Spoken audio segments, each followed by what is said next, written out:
back, everybody. It's another edition of the Nonprofit Show. We're going to be talking with Darren Richards. He's the founder and director of Charity AI Partners, about AI is a strategy or is it a leadership issue? And so this is going to be a really cool conversation because I think for our North American viewers, you might hear some different things. What you're never going to hear differently is the amazing support that we honor each and every day with our partners. That includes Bloomerang, American Nonprofit Academy, Staffing Boutique, Your Part-Time Controller, Third Sector Company, JMT Consulting, and Intuit QuickBooks. I'm Julia C. Patrick, CEO of the American Nonprofit Academy. Matthew Murray is our co-host, man across the pond. Woo-hoo! Come on. Great to be with you guys. I'm excited and really excited to have a fellow Brit on the show today. And I think this topic of AI, it's something that's not going to go away. We have to just accept that, and it's here to stay. It's going to develop. It's going to be better. It's getting better. We can't run away from it. Every sector is embracing it or is faced with it, and the non-profit and the charity sector is no different. So I think sometimes we can. It's kind of scary sometimes to learn new things. We like to do what we know. And topics like AI, you think, well, AI and non-profits, what do they really have to do with each other? So I'm really excited because I don't know much about AI. I use AI every day of my life, but I wouldn't consider myself an expert. But I'm glad today that we join with someone who is, and who's actually not just knows about this topic, but is helping other organizations embrace it. Darren, hello. Hi, Matthew. Hi, Julia. So great to be with you guys today. Why don't you just tell us a bit about what you do, Darren, first of all? Sure. So very simply, I spent over 20 years, almost 25 years as a professional fundraiser, worked my way right up from grassroots. So I started I set up the Facebook account for my charity, and I ran some of the first events to get regular givers. And I was the one who kind of put together a little major donor strategy. So I cut my teeth in all these different fields. And I've spent 20 years, and thankfully, well, I was very fortunate. I got to the top of the game. And before I kind of left a employed role, I was overseeing 16 different countries, their fundraising and their marketing. And one of the reasons I left, the main reason I left, is because I just see, looking back with that experience, that AI is an absolute game changer, as big, if not bigger, than when Facebook came on the scene or when every charity decided it would need a website. I think it's genuinely going to be a seismic sea change in how we do things. Wow. I love it. And I appreciate that you can be talking about this and have done international development or fundraising, because that puts you in a really unique driver's seat to help all of us understand what we should be thinking about, what Definitely. Are the opportunities and what are the challenges. So super exciting to have you with us.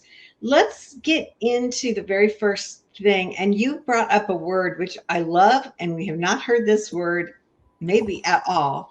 The issue of judgment and using AI as a leader. What do you mean by this? Well, in short, I don't think the issue with AI is the tools. Your executives, your fundraisers will be inundated all day with people sending emails for this new great gadget, this great algorithm, this thing that's going to double their income, this thing that's going to write all their appeals for them. The tools aren't the problem. We know, ever since you had predictive text on your phone, we've known the tools are there.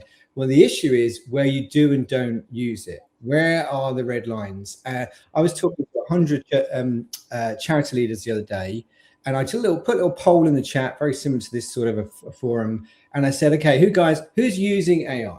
And 9 out of 10, 8 out of 10 of those charities said, yeah, we're all using it. We use it professionally. We use it personally. We've got it. I said, great.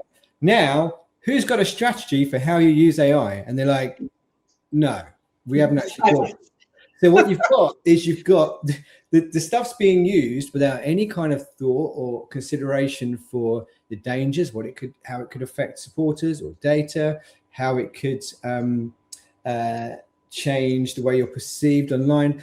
And I'm finding that there are three within charities. There are three different kind of levels. There's the boards, the trustees, who are super cautious, sometimes a bit older, perhaps don't really understand it. Then there's the leaders who are like, we need this, but we don't really know what we need or how to do it. And then there's the staff. Now, some of them are using it quietly, like Matthew was saying, he uses it every day. Some of them are really nervous and they don't want to talk about using it because they think it means their job's going to go one day. So there's not even alignment inside the charities, and yet it's such a powerful tool with so much potential to supercharge our fundraising. Darren, can I just stop you there a second? I know that this might sound a bit of a naive question, but how? And I know we're going to unpack this. I know you've even got resources on this that you want to give away, but how before we get really stuck into this topic, how are organizations using AI and how can they use AI? Well, I've got, I use 6 words, so I can come back to the human stuff in a second. But in terms of kind of how they can use AI, I think there are 3 words that I want your viewers to remember. And that is predict, iterate, automate. Now, I know they sound a bit wordy, but let me just unpack them really quickly. So you've got predictive AI. Now, this is AI that looks at vast quantities of data, spots patterns, and then helps you make better decisions. So I'm talking about looking at all your supporters and working out which ones are going to lapse next month. Which ones do you need to send a letter to? Which ones can you mail or not mail and still get the same, if not a better response on your appeal? That kind of thing. It's really, really good at doing what I had to do for years, which is guess. Maybe I'll mail these guys. Maybe I won't. We're just talking about fundraising here, right? Yeah, absolutely. This is just fundraising, right? So you've got to guess the segmentation. Do I mail these guys? Do I not mail those guys? It takes the guesswork out of it, you know. The second one is iteration. That's generative AI. Again, I'm going to try and use less jargon as possible. But generative is basically what you use all the time when you're using the chatbots. It's creating images. It's creating text for you.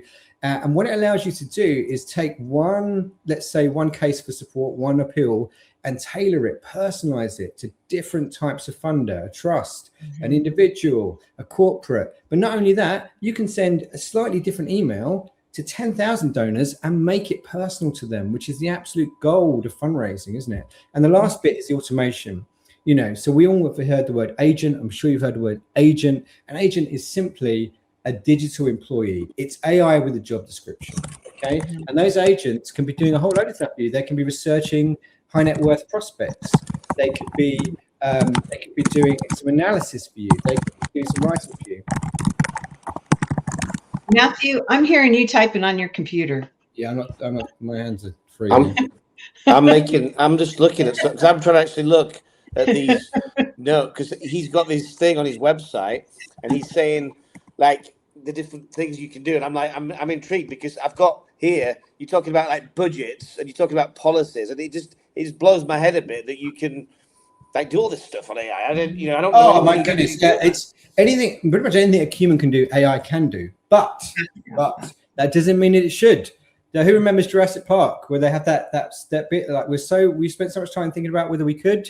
We never thought about whether we should. So what I do with leaders is I say, look, you do not realize this is a gold mine. It can help you get more money from fewer supporters. It can help you personalize what you're sending so you get better results. It can save you time. It can free your people up. It's brilliant. However, there's a whole bunch of things that you do not want to use it for. I don't. These days, have you ever had one of those phone calls and you realize it's a robot, it's not a real person, it sounds like a person? Oh, yeah. I don't want my charity doing that. I don't want to ring an elderly supporter and have them say, you're thinking of increasing your gift, and they've got no idea, they're not talking to a real person. So what I do is, I've talked about the predict, iterate, and automate.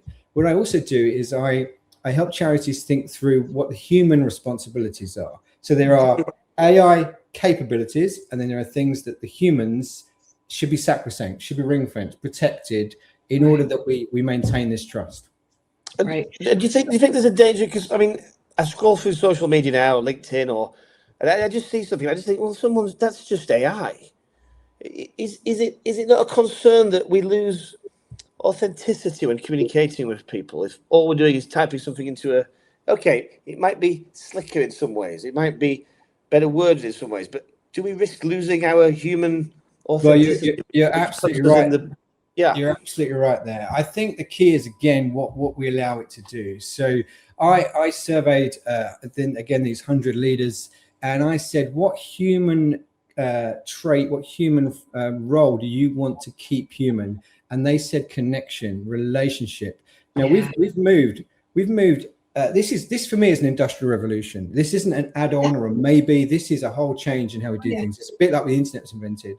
We've moved from a mechanical, physical economy where we plow the fields to an academic, intellectual economy where we all go to university and get the highest certificate we can and then go and get a job with that knowledge.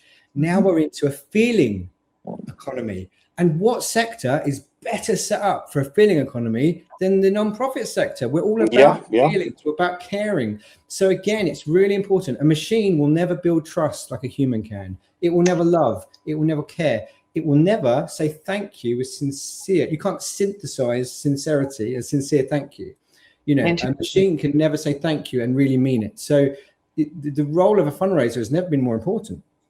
So then talk to us about this next issue, and that is how donors can be finding us, right? I mean, you know, from the beginning days of Facebook to, you know, web searches to now AI, I've got to believe that when donors are looking towards making a financial philanthropic investment, small or large, consistent or one time, that they're going to be using AI to vet our organizations, check up on us. What are you seeing here? So here's a really, really scary, powerful stat that everyone needs to write in their notebooks right now. More than half of web traffic, of web searches, is now not done by a human, it's done by AI. Okay, so if you think about you on a beautiful beach in Hawaii, and you look out the surface, more than half of them are going to be robots, right? These are robots surfing the internet, and they're bringing the information back. I used to have a Labrador, and those who love their dogs know that the golden retriever goes out and brings it back. Google used to give us a list of shop windows. Here are all the websites, and I would choose which door to go through. Oh, that one looks good. And if I do a pretty good job of my website, maybe my website will be above the fold. Maybe it'll be on page 1 of Google. And we all spent a lot of money and time talking about SEO.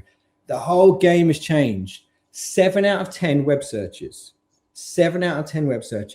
no longer lead to a click on your website.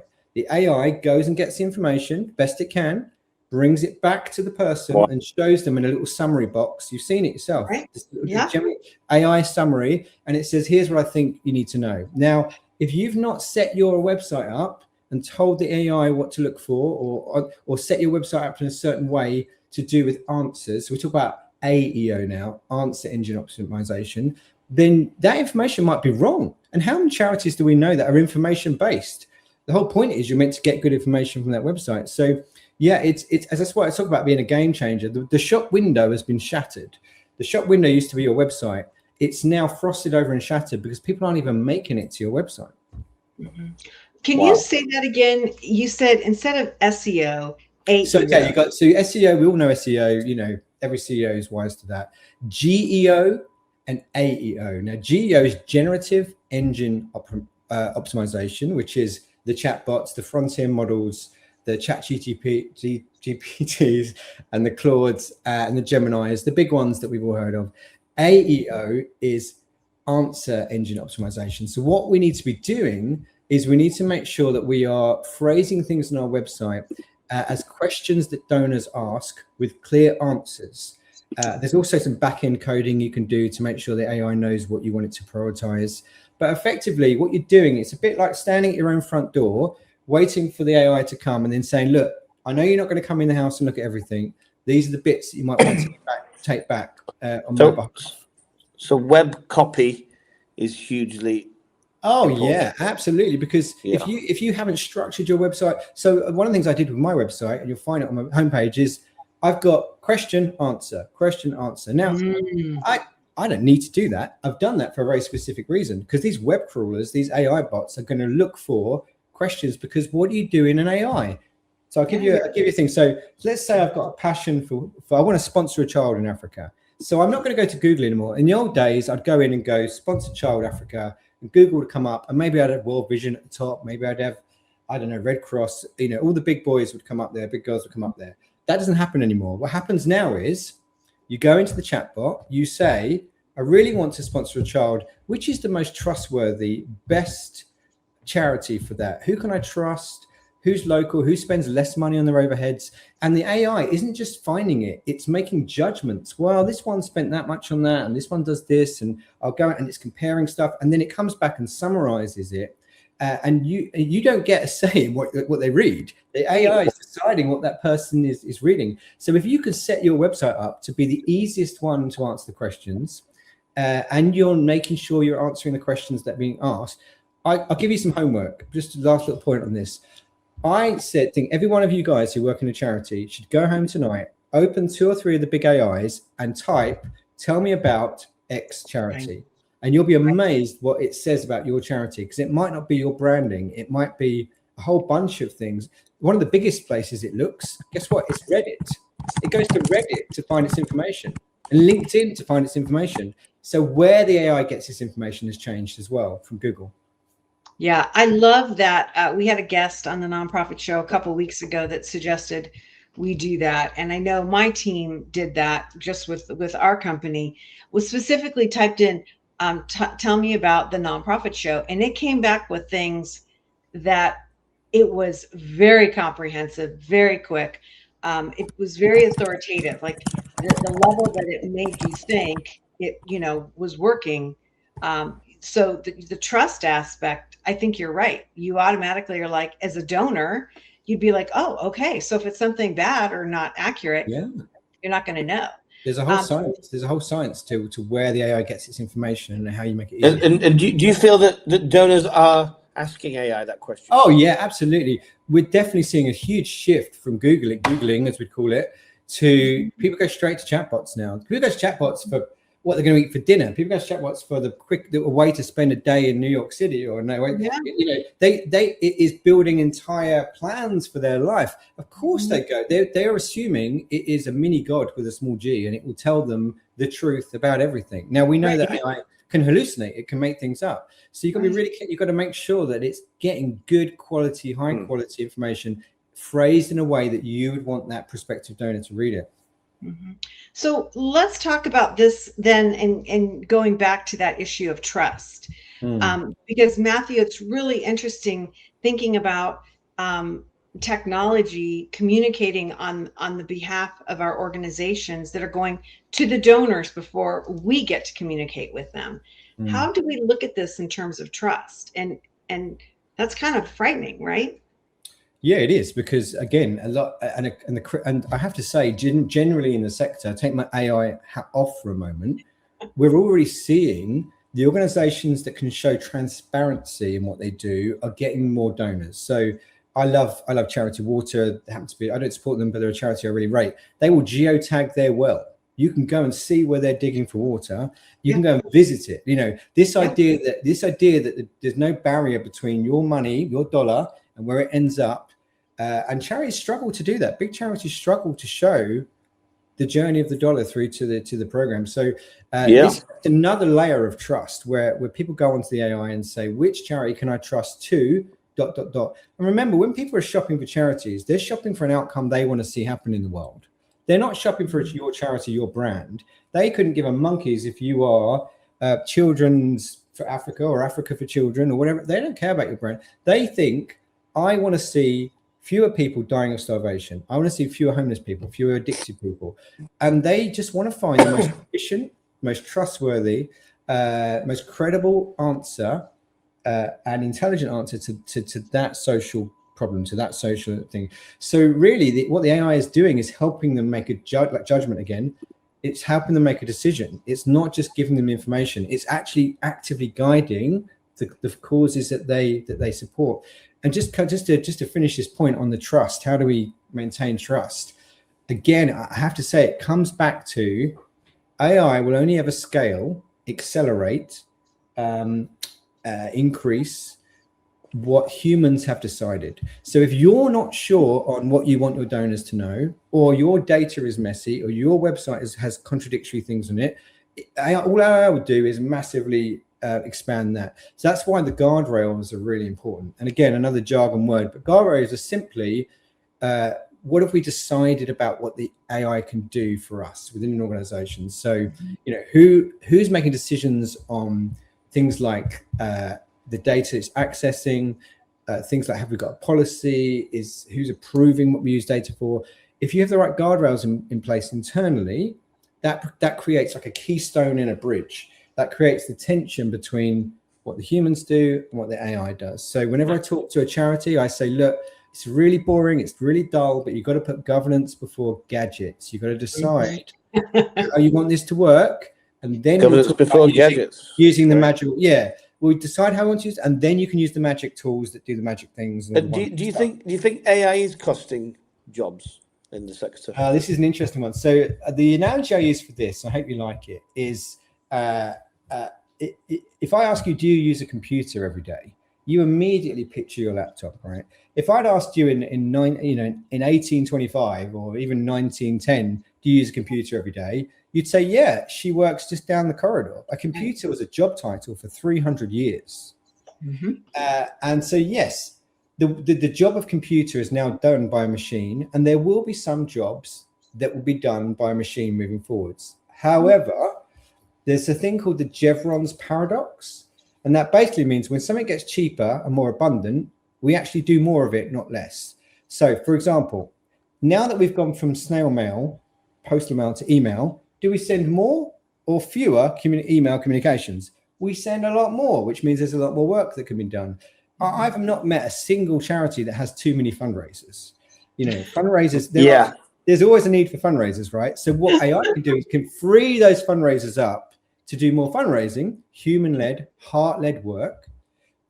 This thing called the human premium. The more AI takes over the boring routine stuff, the more human strengths, judgment, novelty, creativity, empathy, trust building, the more those human skills become more expensive and more scarce and more important. So actually, no, I do think it would take some jobs, but I think the World Economic Forum says that it will create 78 million jobs globally.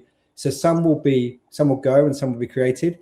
What I can't say with you is it won't happen together at the same day. It won't be like we lose the jobs and we get the new jobs on the same day. So there might be quite a painful period where we see this sudden drop off of jobs and then the new ones sort of come in to replace it. It seems to be, Darren, that this is every part of a non-profit, isn't it? It's finance, it's marketing, it's comms, it's fundraising.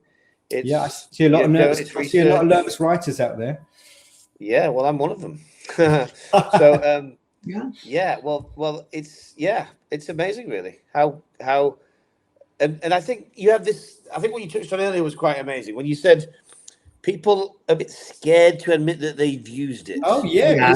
So there's this. Yeah. I'm in a lot of Zoom calls at the moment, and people they've submitted something which is clearly done on using the AI. M-dash. Have you seen the dreaded M-dash? This yeah. And it just has a way of writing, which I think is quite easy to spot. I'm an editor, but you can just see it a mile off. And then people who put those annoying emojis on their social media posts, it's like, clearly that's from AI, but they don't want to admit it. And it's always this big thing of, do I tell the client or do I tell the donor that or the supporter that I'm using AI? I kind of think you've got to embrace it personally and just be. We all know anyway, so let's just say, hey, but it is. I understand. I've done it myself. I've used AI to get me to a certain point in a project, and then I kind of am a bit nervous to reveal its involvement in case I get. Well, I don't mind. I don't mind admitting that when I wrote my briefing notes for today and I began to think about what I wanted to share, I gave it to AI and said, "What am I missing?" Because AI can be a great thinking partner, but you don't start with AI, or at least I don't. Because as you say, if you say write me an article, you'll get something quite. It's getting better, but you could get something quite uniform. Yeah, you have to work with it. AI is only ever looking at the whole internet and giving you an average summary of everything on the internet. So it's always going to be quite mainstream, a little bit vanilla at times. Now, where it gets good for charities is you can train it to write better for you. You can train it on your stories, on your website. You can train it on your way of speaking. And that's when you can write the initial, I call it a remix, right? So I don't know if you're in country western or if you're into, I don't know, rock and roll, but let's say a song comes out that you really like. and you'd love to hear it in your genre, you'd love to hear it in a country western style, it's very good at remixing content. And so I would say, as a writer, don't fear AI. Write your piece, write your story, draw out the humanity, write it in a way that only a human can, but then don't spend hours and hours rewriting it for every audience. Teach the AI what differs for those audiences and allow it to save you the time. And I never start an article. For example, if I'm doing an article, I never start with AI. I start with a piece of paper and a blank Word document. And then I say, okay, what have I missed? Or could I improve this? And exactly. It's very good at that. Yeah. And in our sector as well, in this incredible sector where so many of our viewers are in, or all of our viewers are in, you know, AI cannot do the main thing that you do. You know, it can't go and feed the homeless. It can't go and, it can't go and deliver clothing to those who need it. And I think it can speed things up. It can make things easier. And I think we've got to get on with it and embrace it. And Darren, you're kind of very passionate about helping others. Why don't you tell us a bit about how you can help them? Okay, well, basically, my main point is that most charities are not yet using AI to raise money. So, and this is personal for me. My twins were born prematurely. They are 14 years old next month in a few weeks' time, but they almost didn't make it to their first birthday because they were born almost 3 months early. And the reason they're alive today is because of a children's hospital. Now, that same children's hospital recently used AI to improve an appeal, an ROI and appeal from 2-to-1 response rate to 6-to-1. They saw an average uplift on their gift of almost a third, and they mailed half of the people they normally mail. Now that is what AI can do for a charity, and that's what I help charities do. I help them go through these, so I call it humans lead AI scales. I help them go through this process of the humans collect the data, they do the relationships, they do leadership, and then as your charity can then use AI to do the prediction, the iteration, the automation. And I'll take them through that journey. I'll look at their audiences, I'll look at their channels, and I'll help them decide where best to use AI and where not to use it so that they can see an increase in their giving. One of the biggest problems faced by charities at the moment is that we're all fishing in a smaller pond. So I don't know if you know, but since the year 2000, the US, just you can talk about the US for a moment, the number of households who give to charity has gone from 2/3 to a half. Right. And that means we've all got to work smarter and harder to get at the people who are still giving, right? AI is really great at helping us do that, helping us make sure that we're reaching the right kind of donor. They're out there, but we need to reach them, speak their language, know their psychographics, know their drivers. So AI can help us with the data, choosing the right donors. It can help us find and speak to the right donors, and then it can save us time so that we can spend more time with our supporters. So it's a kind of a three-pronged attack, really. So that's what I do. I go in, I spend a day with a charity, with the leadership. I try not to use jargon. I try and help them make decisions. And then I can then spend, if they so choose, 3 months choosing a campaign, choosing a channel, and proving this technology to them. Well, Darren, speaking of time, our time is almost up, and I want to make sure that I know it goes by fast. I want to make sure that all of our viewers and listeners know how to get back to Darren Richards. He's the founder and director of Charity AI Partners. You can go to charityaipartners.com. And Darren, you have some free tools that our viewers and listeners can access on your website, right? That's right. Yeah, just this week, I put together a little guide, which is 10 ways your charity can use AI to raise more money. Come to my website. There's a great big green button, top right. Click that. It says free guide, and that's yours. There's no, and if you want to, I take free meetings as well, so people can talk to me anytime. I love it. Well, we are thrilled that you've been here. Watch the opening video that Darren did about the use of the sextant and the technology of the day. It's a really great way to think about AI and where we are. Hey, you know, we are where we are on the Nonprofit Show Global Edition because of our partners. They include Bloomerang, American Nonprofit Academy, Staffing Boutique, Your Part-Time Controller, Third Sector Company, JMT Consulting, and Intuit QuickBooks. These are the people that make such a difference in so many lives. Gentlemen, this has been great. Matthew, I have loved this conversation. Thank you for joining us today. Thank you so much for the opportunity. I thought I would just scratch the surface, but thank you so much. Yeah, there's a lot to be thinking about, and we need to continue this conversation. Hey, as we end each and every episode of the Nonprofit Show, we leave with this message, and it goes like this: to stay well so you can do well. We'll see you again.